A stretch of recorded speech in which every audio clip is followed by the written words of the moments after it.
What if I told you that a single summer day could change an entire nation forever? That one family's unimaginable nightmare would become the catalyst for laws that would protect millions of children for generations to come? This is not just a story about tragedy. This is a story about a mother who refused to let her daughter's memory fade into silence. A mother who took on governments, challenged systems, and won. But before the victory came the darkness, and before the darkness came a little girl with blonde hair and a smile that could light up any room. Her name was Sarah, and this is her story. Before you scroll away, I need you to understand something. This story will change how you see the world. It will make you hug your children tighter tonight. It will make you question everything you thought you knew about safety, about justice, about what it truly means to fight for someone you love. If you have a heart, if you've ever loved a child, stay with me until the end. And if this story moves you the way it moved millions across the world, share it. Subscribe to this channel. Because stories like this one deserve to be told, and the people who tell them deserve your support. Now, let me take you back to where it all began. The summer of 2000 in England was unusually warm. The kind of warmth that makes children restless indoors, that pulls them toward open fields and adventures waiting just beyond their doorsteps. In the small village of Littlehampton, West Sussex, the Payne family was enjoying what should have been an ordinary Saturday evening. July 1st, 2000. A date that would become etched into the collective memory of a nation. I remember reading about it years later, trying to understand how something so devastating could unfold so quickly, so quietly, so completely, without warning. Sara Payne, the mother, had brought her children to visit their grandparents. It was supposed to be a simple family gathering. The kind of evening filled with laughter, with cousins playing together, with the comfortable chaos that defines large family get-togethers. 8-year-old Sarah was the second oldest of 4 children. She was described by everyone who knew her as a bright, vivacious little girl with an infectious laugh. She loved animals, especially her pet rabbit. She dreamed of becoming a veterinarian one day. She had just finished her school year and was looking forward to a summer full of possibilities. That evening, as the sun began its slow descent toward the horizon, the children asked if they could go out to play. It was a request made countless times by countless children in countless families. The field near the grandparents' home was familiar territory. The children had played there before. The older kids would watch the younger ones. What could possibly go wrong? Sarah, along with her brothers and sister, ran out into the fading golden light. They played the games that children play.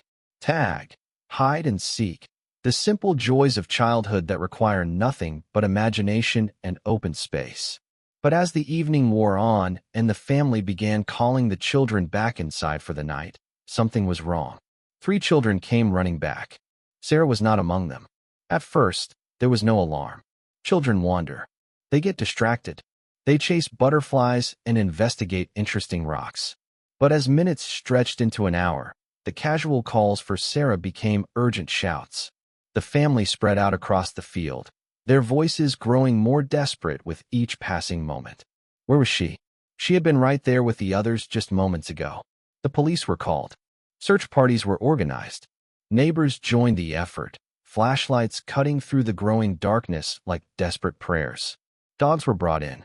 Helicopters circled overhead. The entire community mobilized in a matter of hours. But Sarah had vanished completely, as if the earth itself had swallowed her whole. Sara Payne, the mother, described those first hours as existing in a state of suspended disbelief. Your mind cannot accept what your heart already knows is happening.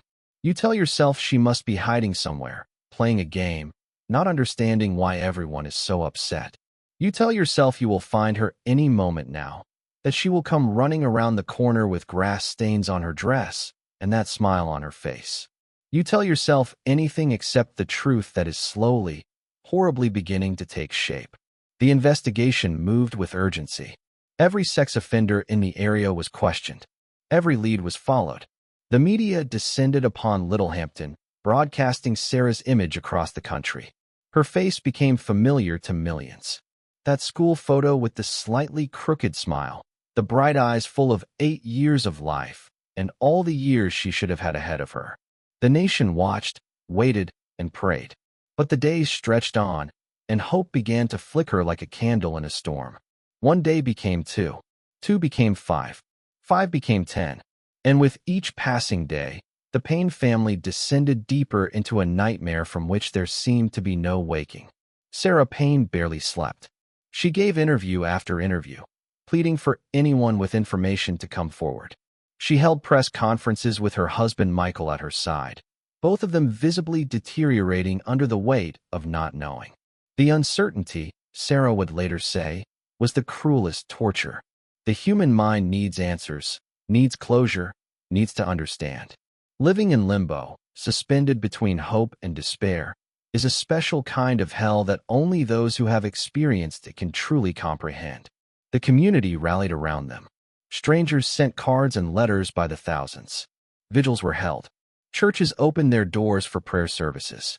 In a nation not known for public displays of emotion, people wept openly in the streets. Something about Sara's story touched a nerve that ran deep through the collective consciousness. Perhaps it was her age. Perhaps it was her face. Perhaps it was the terrifying randomness of it all, the way tragedy had struck without warning in the most ordinary of circumstances. As the search continued, investigators began piecing together a disturbing picture. They had identified a suspect, though they would not make this public for some time. The evidence was beginning to point in a direction that would eventually lead them to a truth more horrifying than anyone wanted to face.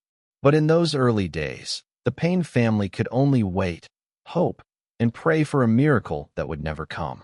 17 days. That is how long the search lasted.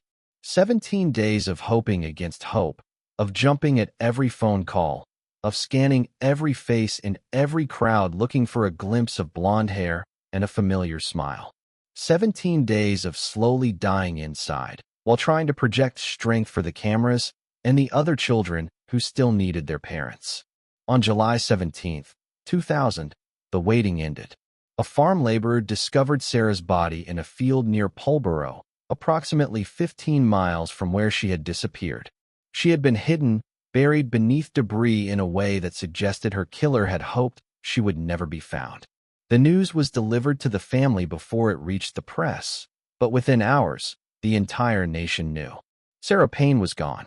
Sara Payne described the moment she learned of her daughter's death as the end of one life and the beginning of another. The person she had been before that moment ceased to exist. In her place stood a mother who would now have to find some way to survive the unsurvivable. She would have to bury her child, face the cameras, answer the questions, and somehow continue breathing when every instinct screamed at her to simply stop. The grief was total, all-encompassing, a black wave that threatened to pull her under and never let go. But even in those darkest early days, something else began to stir within Sara Payne. A small, fierce flame that would eventually grow into an inferno. Not of rage, though there was plenty of that, but of purpose, of determination, of an absolute refusal to let her daughter's death be meaningless. The investigation moved quickly now. Police had identified their suspect early in the search, and with Sara's body recovered, they moved to make an arrest. The man they charged was a name that would become synonymous with evil in the British consciousness. But I want to pause here, because this story is not about giving that man any more power than he has already taken. This story is about Sara. This story is about Sara. This story is about what happened next. The trial, when it came, was a media sensation. The evidence was overwhelming. DNA connected the suspect to the crime. His past, when it emerged, revealed a pattern of predatory behavior that stretched back years. He had previous convictions. He had been on police radar. He had been living in the community, and the community had not known.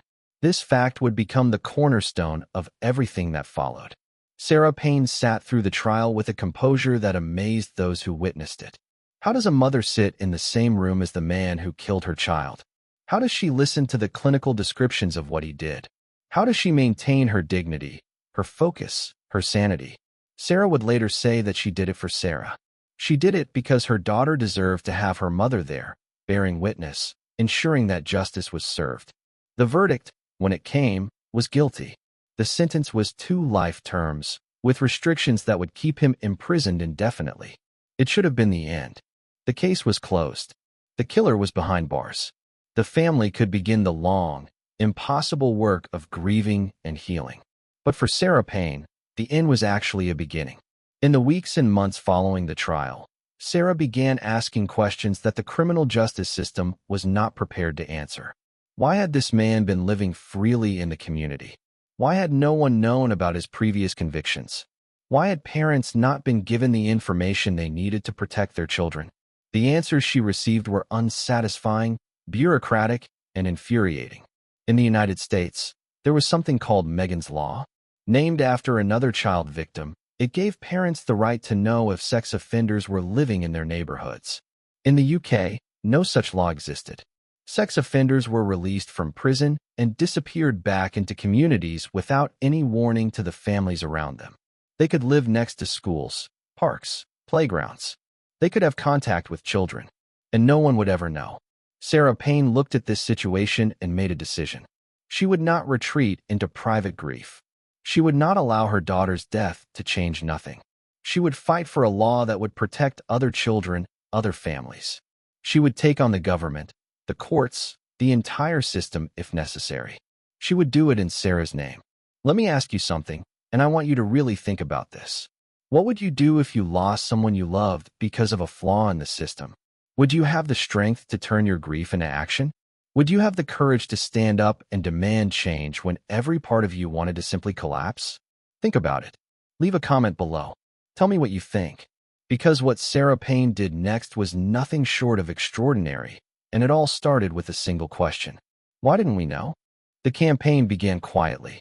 Sara Payne started by talking to other parents, other families who had suffered similar losses. She gathered their stories, their pain, their outrage. She discovered she was not alone in her questions. Other mothers had asked the same thing. Other fathers had demanded answers. But their voices had been individual, isolated, easily dismissed. Sara understood that to make real change, these voices needed to unite. She partnered with the News of the World, a major British newspaper. Together, they launched a campaign they called Sara's Law. The concept was simple.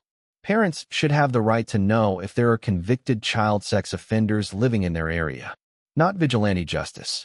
Not mob rule. Simply information. The right to protect your children with knowledge rather than ignorance.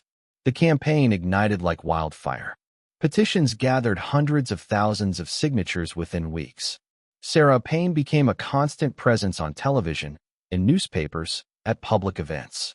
She spoke with a calm authority that came from absolute conviction. She was not a politician, not a lawyer, not an activist by training. She was a mother, and that, somehow, made her impossible to dismiss. But the road ahead was far more difficult than anyone anticipated. The government pushed back. Officials argued that making such information public would drive offenders underground, making them harder to track. They warned of vigilante violence, of innocent people being targeted due to mistaken identity. They insisted that the current system of police monitoring was sufficient. They were wrong, and they would eventually be forced to admit it. Sara Payne refused to back down. Every time an official raised an objection, she had an answer. She proposed safeguards to prevent vigilantism. She suggested controlled disclosure systems that would balance public safety with practical concerns. She traveled the country, meeting with families, police, politicians, anyone who would listen. She slept in cars between appearances. She missed birthdays, holidays, moments with her surviving children. The toll on her family was enormous, but she could not stop. Not until the job was done. There were dark moments. Moments when the grief broke through the purpose and left her unable to function.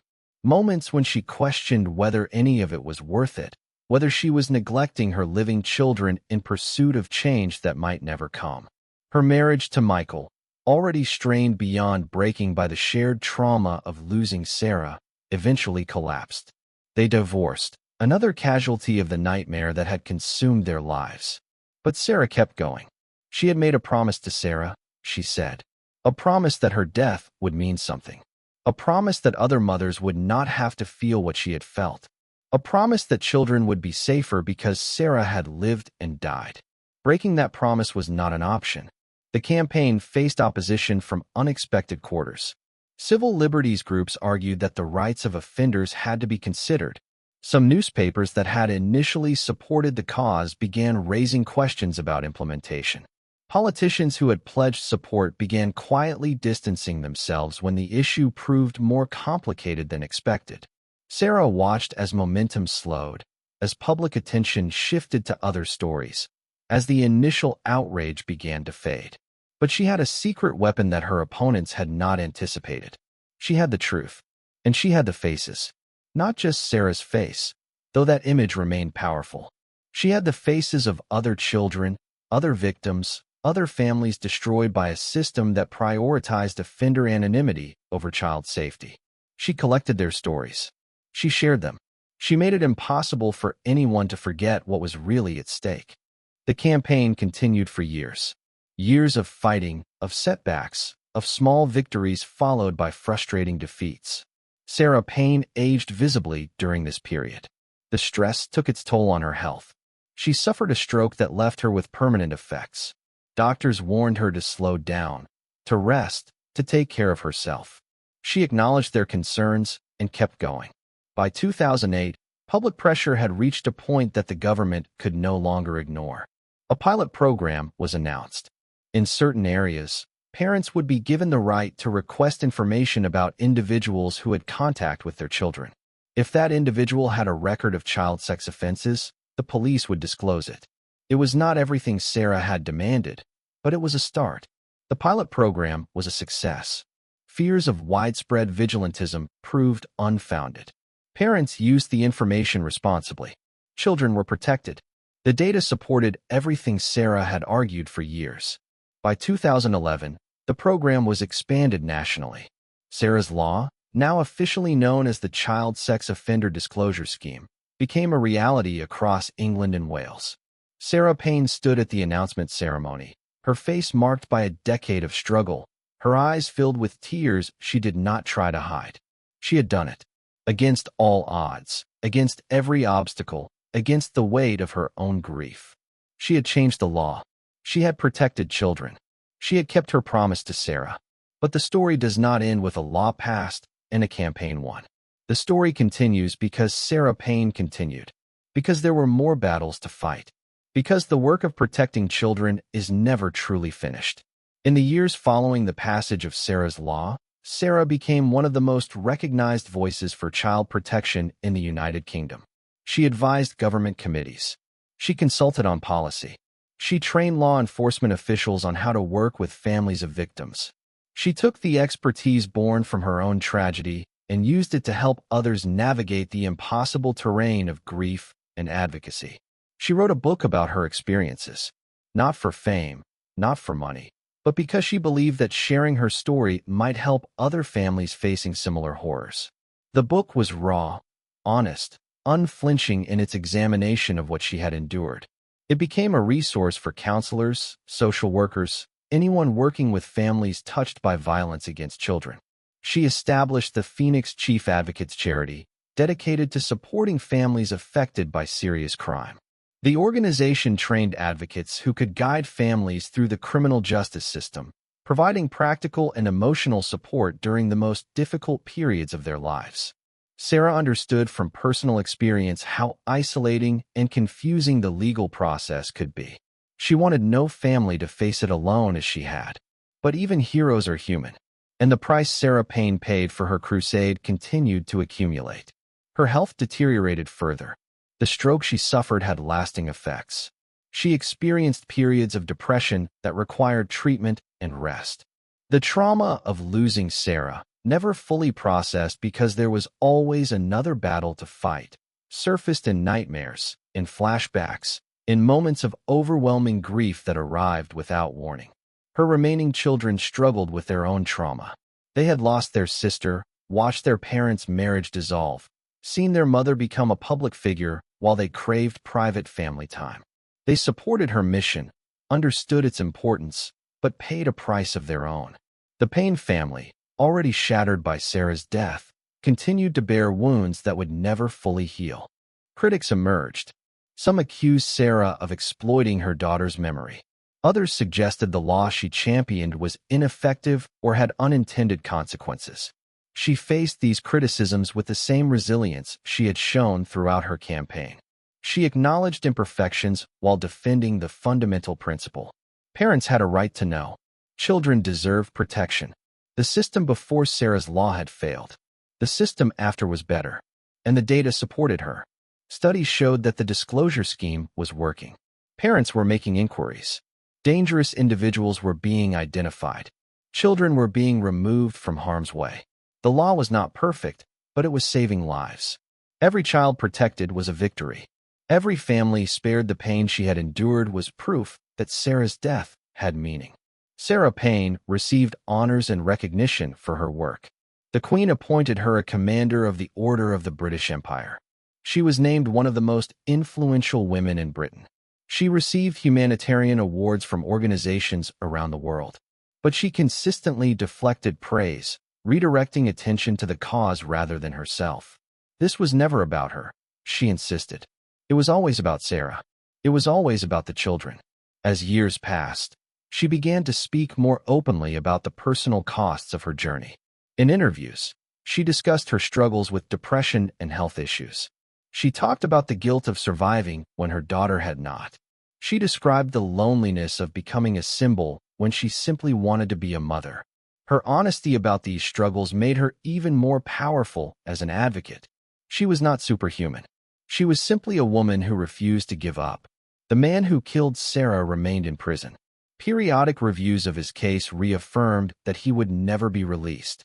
Sara Payne did not speak about him often. She refused to give him the satisfaction of knowing how much damage he had caused.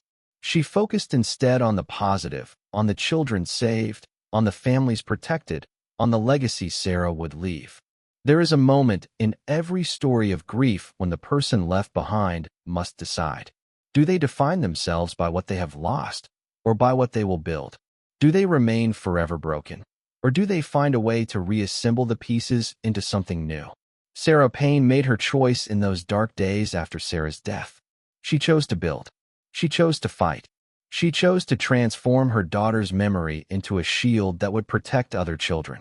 And in doing so, she discovered something unexpected. Purpose became its own form of healing. This does not mean the pain disappeared. The pain never disappeared. Sarah would describe it as learning to carry a weight that never gets lighter. You simply get stronger.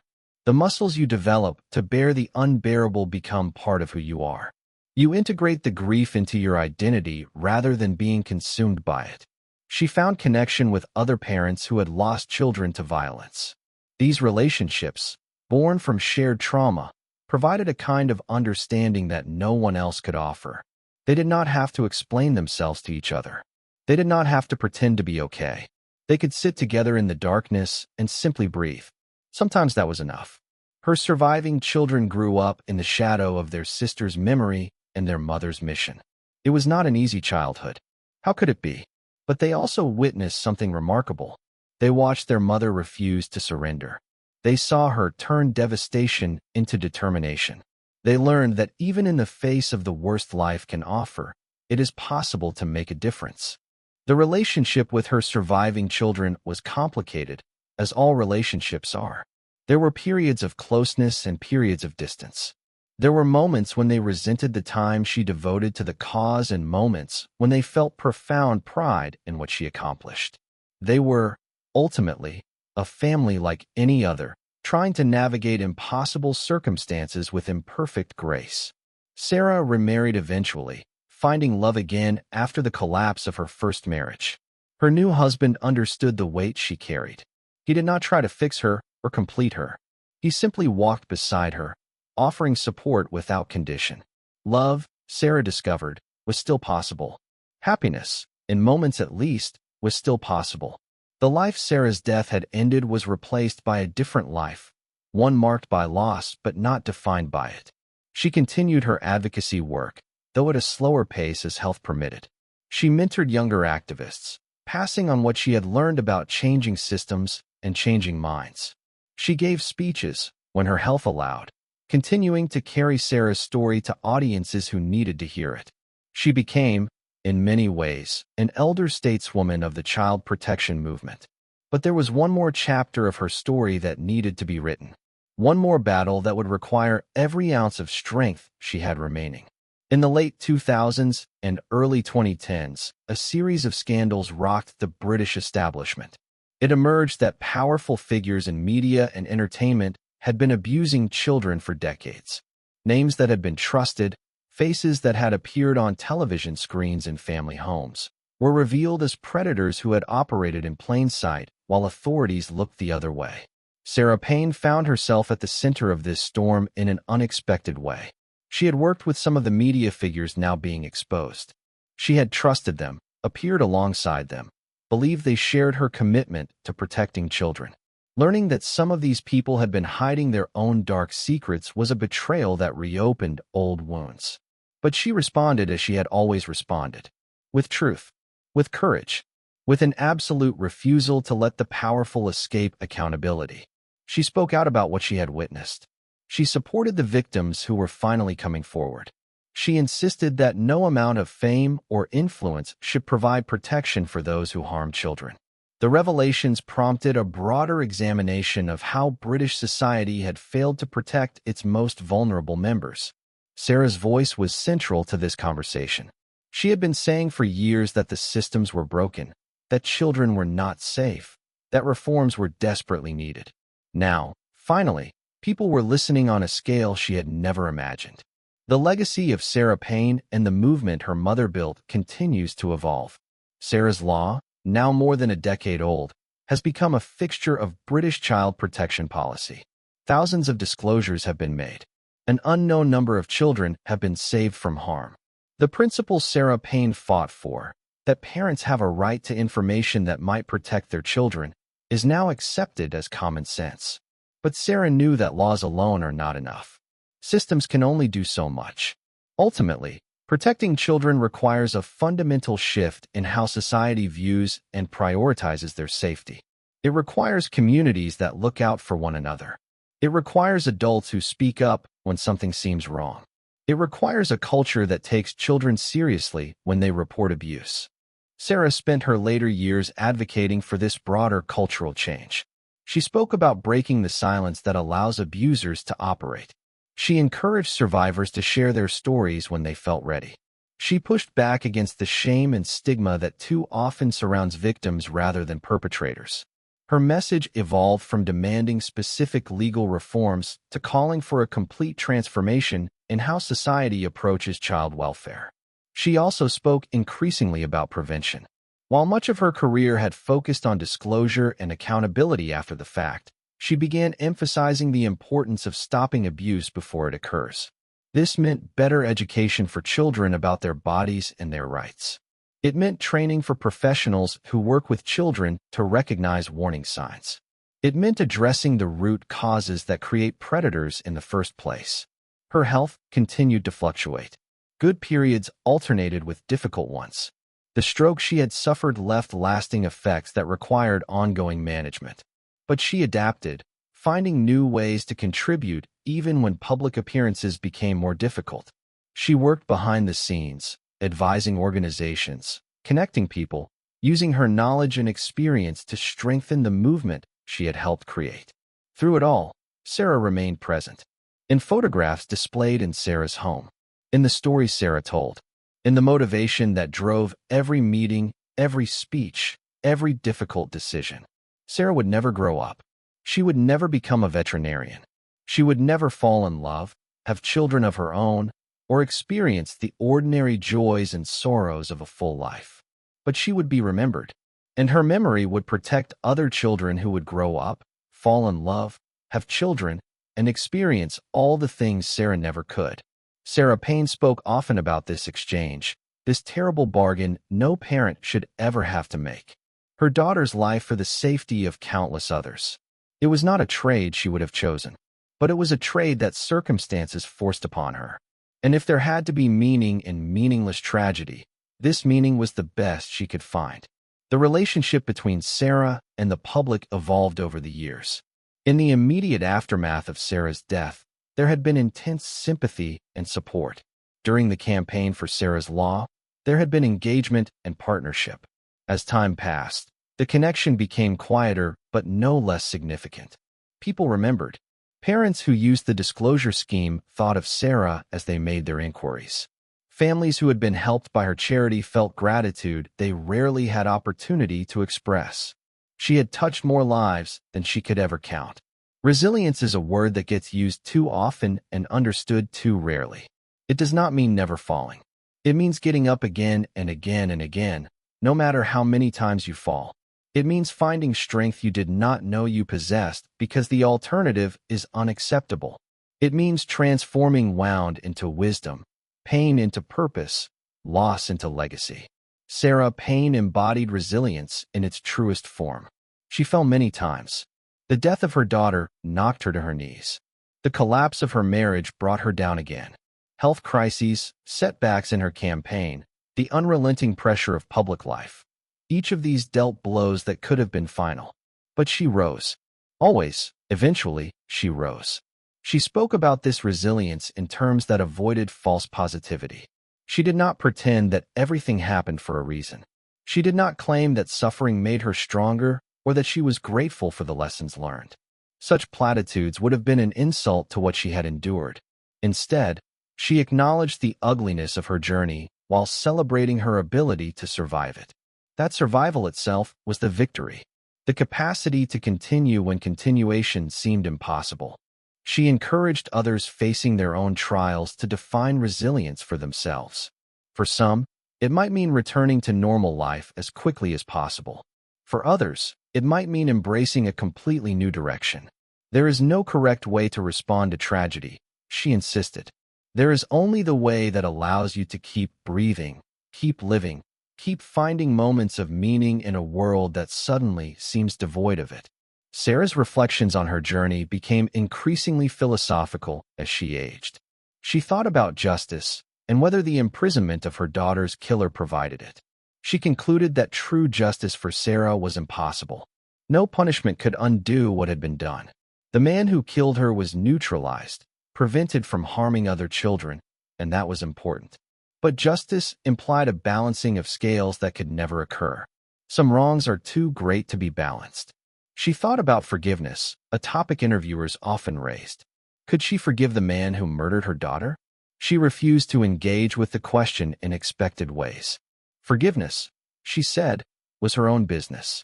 Whether she had achieved it or sought it or rejected it was between her and herself.